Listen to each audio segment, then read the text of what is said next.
Le Crédit Agricole du Finistère vous présente votre programme.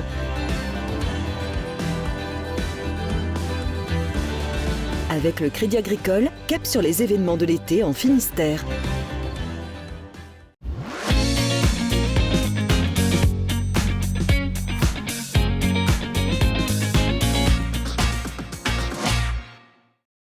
Bonjour à tous, bienvenue sur vos chaînes bretonnes. Aujourd'hui nous sommes au domaine de Sussigno sur la commune de Sarzeau.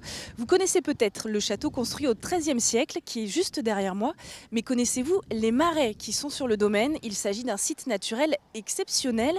Nous vous emmenons donc aujourd'hui pour une balade nature, mais avant, place à l'actualité bretonne avec les rédactions de TBO, TB Sud et du Télégramme.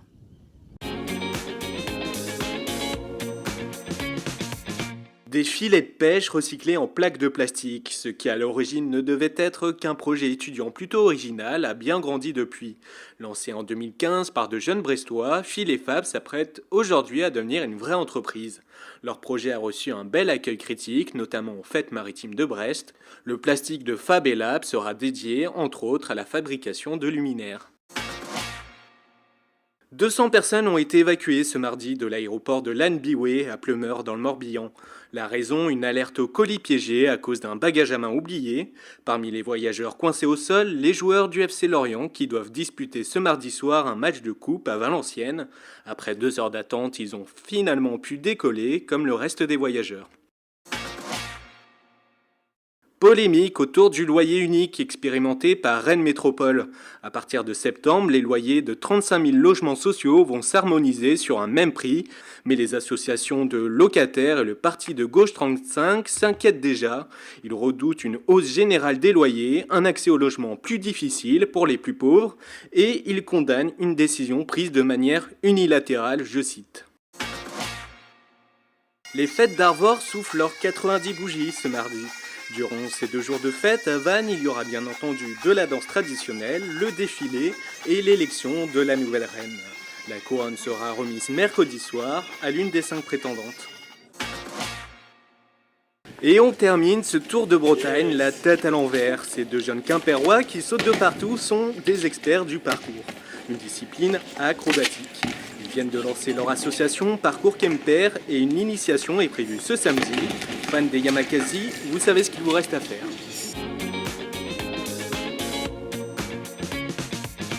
Là, c'est le long du sport, Les croqueurs de Lorient se sont retrouvés pour une dernière séance participative de dessin dans les rues de la ville. En parallèle de l'exposition Un été à croquer, les Urban Sketchers ont proposé de les rejoindre le temps d'une matinée. Puis comme j'avais vu l'expo, je m'étais dit tiens, pourquoi pas dessiner la ville. Donc comme il y avait une proposition de balade avec dessin à la clé aujourd'hui, voilà. Puis la ville, ça m'a toujours fasciné, mais effectivement c'est compliqué, quoi.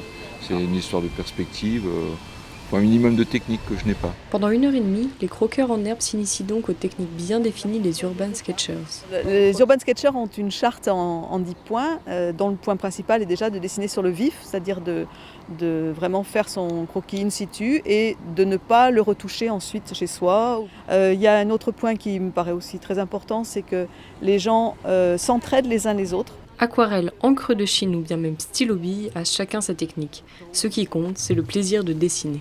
Quand j'ai commencé directement le dessin sur le vif, il y a presque 8 ans maintenant, moi ce qui m'intéresse surtout, c'est ce qui se passe en moi à ce moment-là. Je regarde un dessin, je sais exactement dans quel état d'esprit j'étais, parce que la manière de dessiner fixe les émotions du moment. La balade n'est pas seulement un moment artistique, c'est aussi un instant culturel. Comme pour les 2 balades précédentes, Violette encadre le groupe et donne des informations historiques sur la ville morbihanaise. La première session avait eu lieu autour de l'hôtel Gabriel sur la colline du Fawédic. On avait plutôt parlé de la création de l'Orient et de l'époque de la Compagnie des Indes. La deuxième session avait plutôt touché au 19e siècle, au bâtiment qui restait d'avant la Seconde Guerre mondiale. Et là, on est plutôt parti sur la période de la reconstruction. Donc on s'est arrêté devant l'immeuble de la Banane, assez emblématique de la reconstruction de l'Orient. Et puis la place Alsace-Lorraine et son église Notre-Dame de Victoire. S'il n'y a plus d'autres balades de prévues pour cet été, les croquis restent visibles à l'hôtel Gabriel jusqu'au 30 septembre. Les dessins y sont régulièrement renouvelés. L'été dans le Léon, entre Brest et Plouescat, 17 chapelles abritent pendant un mois les œuvres d'artistes contemporains. Les créateurs s'inspirent souvent de l'âme des lieux, comme ici la chapelle de Guy Queloz au Folgouette, où Jean-Pierre Blaise a imaginé cette installation réunissant 300 bocaux et baptisée l'apothicairerie. L'apothicairerie, ça pouvait s'appeler aussi le caducée, hein, parce qu'on voit le serpent du caducée. Voilà. Et puis à l'intérieur, bon, les bocaux qui, eux, ont été étiquetés, on trouve d'autres éléments, en particulier des portraits de sirènes. Et les portraits de sirènes font tout simplement allusion à un projet que j'avais réalisé auparavant. Les statuettes, évidemment, illustrent les différentes maladies que l'on pouvait donc guérir. Hein. On y croyait beaucoup à l'époque, au 18e, 19e, parce que là, il y a le fait de respecter le lieu. La chapelle de Guiquelot, où il y a Saint-Velay qui guérit les maux de tête, il est certain que ça collait parfaitement au lieu, quoi. L'espace était relativement grand aussi, ça c'était intéressant. Il y a 13 ans, l'association Art et Chapelle Broléon a décidé d'allier le patrimoine religieux et l'art contemporain et ainsi favoriser la création artistique. Cette association a été créée par d'abord par des amoureux du patrimoine qui souhaitaient mettre mieux en valeur les chapelles qu'on a ici dans nos communes, nombreuses et souvent de belle qualité architecturale. On s'est dit que la meilleure façon, c'était de mettre aussi dedans des œuvres alors plus contemporaines. On a beaucoup de candidatures d'artistes. On leur dit oui, on vous met à disposition une chapelle et on souhaite que vous créiez vos œuvres en fonction du lieu qui va vous accueillir. Et certains sont très sensibles à cela et donc viennent dès le mois de février-mars. L'art et chapelle Broléon permettent d'éviter à certaines chapelles isolées de sombrer dans l'oubli et de glisser vers la ruine. De retour au château de Sussigno sur la commune de Sarzeau en compagnie de Mathilde Hammerstel. Bonjour. Bonjour. Mathilde, vous êtes chargée de développement sur le domaine de Sussigno. Alors, le château a été construit au début du XIIIe siècle. Pourquoi c'est ce site qui a été choisi? Quelles étaient les intentions des bâtisseurs? Il faut dire que c'était une ancienne résidence des ducs de Bretagne. Oui, tout à fait. L'intention première, c'était vraiment de pouvoir avoir un domaine qui vous permet de construire une route maritime et commerciale. Donc, quand vous êtes aussi près de l'océan et que vous pouvez remonter vers l'intérieur des terres, eh bien, ma foi, l'emplacement est plutôt pas mal pour pouvoir mettre en place un certain système de droits de douane. Voilà, tout simplement. Donc, vous imaginez des bateaux qui viennent décharger leurs biens ici.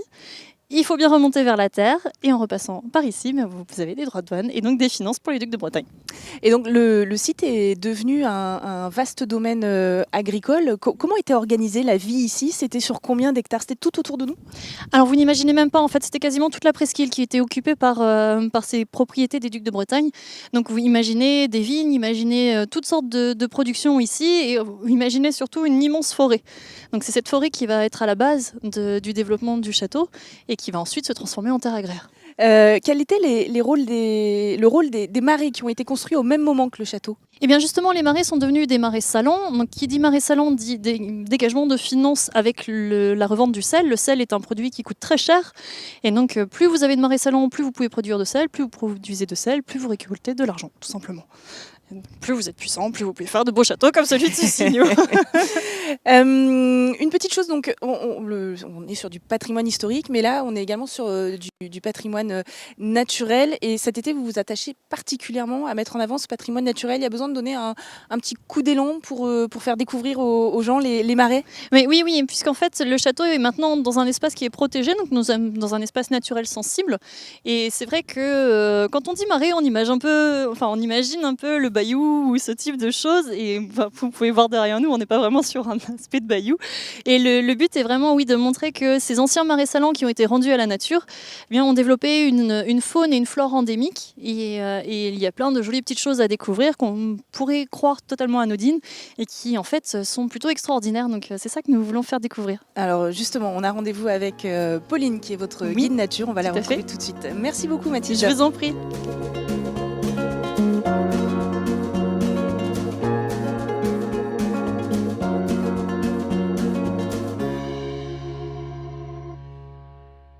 Et nous sommes à présent avec Pauline Rivière, vous êtes guide nature. Bonjour Pauline. Bonjour.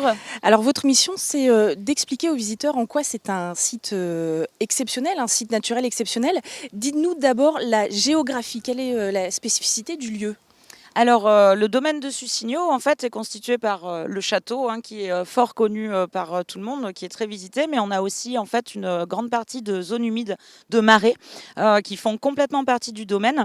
On a, pour vous situer un petit peu au niveau géographie, on a le château qui est entouré par, en partie, une zone humide par un étang artificiel qui est juste derrière nous, qui a été creusé à l'époque pour pouvoir qu'on ait de l'eau dans les douves, pardon. Et donc on a toute une partie ensuite plus naturelle qui se trouve de l'autre côté du château, entre le château et l'océan, qui est séparé aussi par on a un gros cordon dunaire en fait qui se trouve à l'arrière. Alors c'est un site qui est Natura 2000, qui est protégé. En quoi il est exceptionnel au niveau de la biodiversité? Qu'est-ce qu'on va pouvoir trouver? Alors, on a beaucoup d'oiseaux déjà, c'est un site très très important pour les oiseaux. À titre d'exemple, les marais de Sussigno sont depuis 2 ans le site en France où on a le plus d'oisillons nés par couple pour la sterne Pierre Garin, qui est une sterne que l'on retrouve donc beaucoup ici. On a plusieurs colonies. On va avoir donc beaucoup d'oiseaux migrateurs qui vont s'arrêter ici, mais aussi des oiseaux qui vont nicher ici, qui vont rester ici. On va avoir les grètes garzettes, on va avoir la vaucette élégante. Il y a énormément d'oiseaux et en ce moment particulièrement, car c'est la période où les migrateurs arrivent. On a aussi également de nombreuses plantes, on a une flore assez importante. À titre d'exemple, des naturalistes ont fait une étude, donc ce sont des naturalistes de plusieurs associations, structures bretonnes, Bretagne Vivante, les Marais de Séné, etc. Pour l'étude pour Natura 2000, ils ont recensé plus de 500 espèces plantes et animales confondues sur le site. Donc c'est vous dire cette importance. On va avoir aussi des libellules comme la grillon de mercure.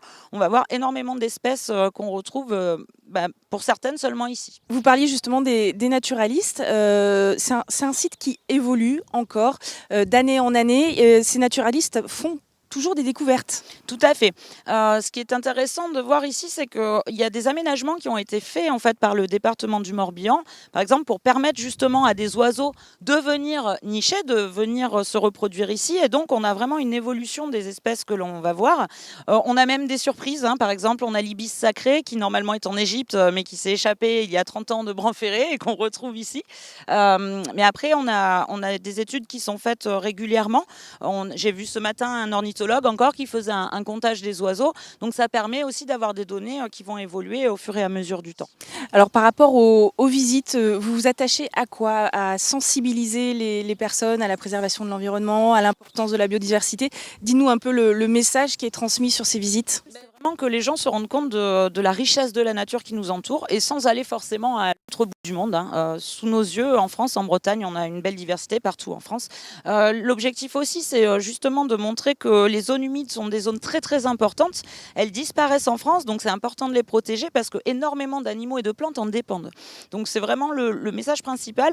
Et on s'attache aussi à ces visites pour montrer que Sussigno, ce n'est pas qu'un château, c'est aussi un patrimoine naturel qui est très important et qu'on essaye de protéger, de défendre. Et donc ce sont des visites qui sont proposées tout l'été à 16h tous les jours. À 16h tous les jours. Merci beaucoup Pauline. Pas de problème. Merci à vous de nous avoir suivis, on vous souhaite une très bonne soirée. Salut.